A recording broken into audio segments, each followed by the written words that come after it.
The last woman there didn't really like the idea of stay-at-home dads. Is that really representative of what people feel about them?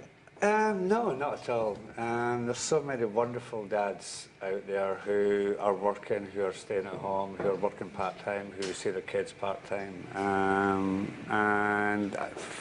For myself, I raised my son on my own, so I was a single dad and a stay-at-home dad. And for me, it was one of the best things that's ever happened to me in my life. It gave me a sense of responsibility, and I'd done something which I loved.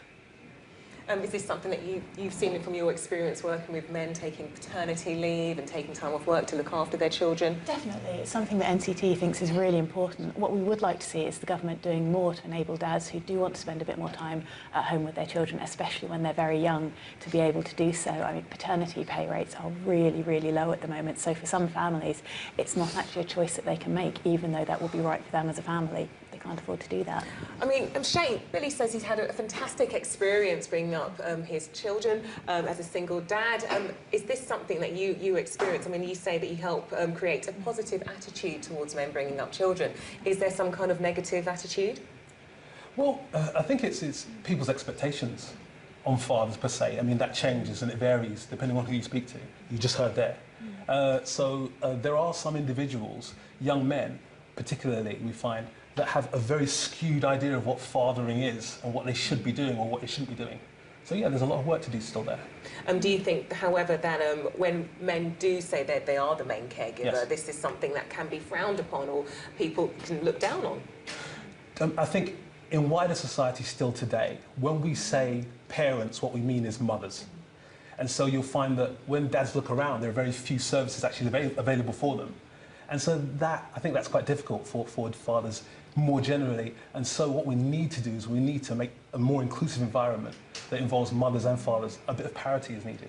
Do you think that's the issue here, that we need to make sure we're including men, not just think instantly of women as being parents? I think you hit the nail on the head, where when people say parents, they mean mums. People, you know, and that's the issue for single dads.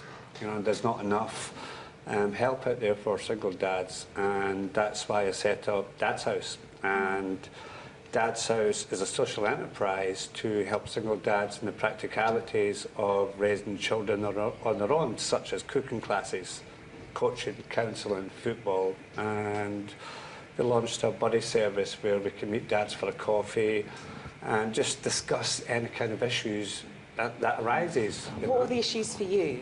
The issues when you first for became me, a single dad, was it daunting? Was it difficult? Financially, it's very difficult for a single dad. Accommodation, it's the most difficult thing in the world, particularly in London, but particularly when you're a young single dad. The local authorities have a statutory duty if you're a sole carer. But if you share the care with your former partner, the local authorities have no duty to rehouse you. And that's, within Dad's House, that is the biggest insecurity a young dad has today. Is that something you found, a lack of support from local authorities? And does your organisation help in that area at all? Well, our remit is predominantly young fathers.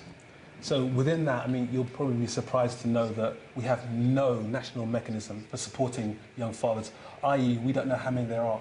So I'd love to be able to sit here and say to you, well, in London, there are this many young fathers. We've got no idea. Under 25, we've got no idea.